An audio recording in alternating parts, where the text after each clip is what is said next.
Los adelantos de la ciencia, de la arqueología y la investigación de textos antiguos confirman la existencia histórica de Jesucristo, así como los personajes y lugares donde Él estuvo.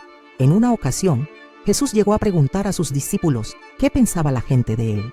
Ellos le comentaron que la gente decía que podría ser tal o cual profeta de la antigüedad, e inclusive que podría ser Juan el Bautista vuelto a la vida. La respuesta correcta vino de San Pedro cuando le dijo: «Tú eres el Cristo, el Hijo del Dios viviente».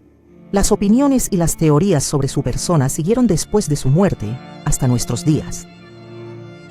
Por ejemplo, se ha afirmado que Cristo era un mago en otras ocasiones, un revolucionario inclusive.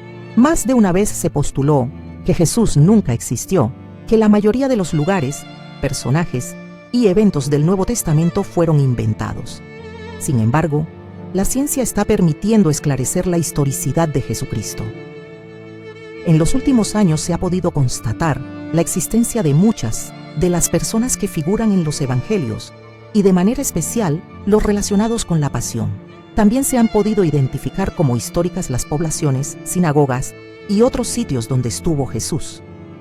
Para confirmar la historicidad de un personaje de la antigüedad, el Dr. Peter Williamson propone un proceso parecido a un juicio. Un primer paso es examinar a los testigos de un evento, la credibilidad de los testigos, interpretar la evidencia y llegar a un veredicto. Finalmente, determinar cuál explicación es la mejor y cuáles son sus implicaciones. En el caso de Jesucristo, al no haber testigos vivos, hay que recurrir a documentos históricos y a evidencia de la arqueología. Claramente, una de las fuentes principales sobre su vida son los 4 evangelios: San Mateo, San Marcos, San Lucas y San Juan, escritos de 30 a 70 años después de su muerte, pero existen otras fuentes fuera de la Biblia que atestiguan la existencia de Cristo. Una fuente importante es la obra de Flavio Josefo, un historiador que nació en Jerusalén entre el año 37 o 38 de nuestra era. Estuvo involucrado en la revuelta judía del año 66, luego se hizo ciudadano romano y en el año 93 completó su obra literaria Antigüedades Judaicas. Ahí menciona a Jesús en el siguiente pasaje: «Había por esta época un hombre sabio, Jesús, si es que es lícito llamarlo un hombre, pues era un hacedor de maravillas, un maestro tal que los hombres recibían con agrado la verdad que les enseñaba. Atrajo así a muchos de los judíos y de los gentiles, él era el Cristo. Y cuando Pilato, a sugerencia de los principales entre nosotros, le condenó a ser crucificado, aquellos que le amaban desde un principio no le olvidaron, pues se volvió a aparecer vivo ante ellos al tercer día exactamente como los profetas lo habían anticipado, y cumpliendo otras 10.000 cosas maravillosas respecto de su persona que también habían sido preanunciadas. Y la tribu de cristianos, llamados de este modo por causa de él, no ha sido extinguida hasta el presente.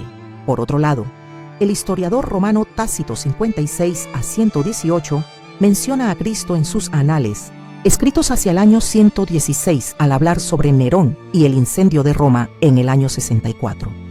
Informa de la sospecha que existía de que el propio emperador había ordenado el fuego y anota lo siguiente: para acallar el rumor, Nerón creó chivos expiatorios y sometió a las torturas más refinadas a aquellos a los que el vulgo llamaba cristianos, un grupo odiado por sus abominables crímenes. Su nombre proviene de Cristo, quien bajo el reinado de Tiberio fue ejecutado por el procurador Poncio Pilato. Sofocada momentáneamente, la nociva superstición se extendió de nuevo, no solo en Judea, la tierra que originó este mal, sino también en la ciudad de Roma, donde convergen y se cultivan fervientemente prácticas horrendas y vergonzosas de todas clases y de todas partes del mundo. Existen muchos otros escritos no cristianos que mencionan a Jesucristo, sumando a la evidencia de su existencia. Entre ellos están los textos de Plinio, el Joven y Suetonio.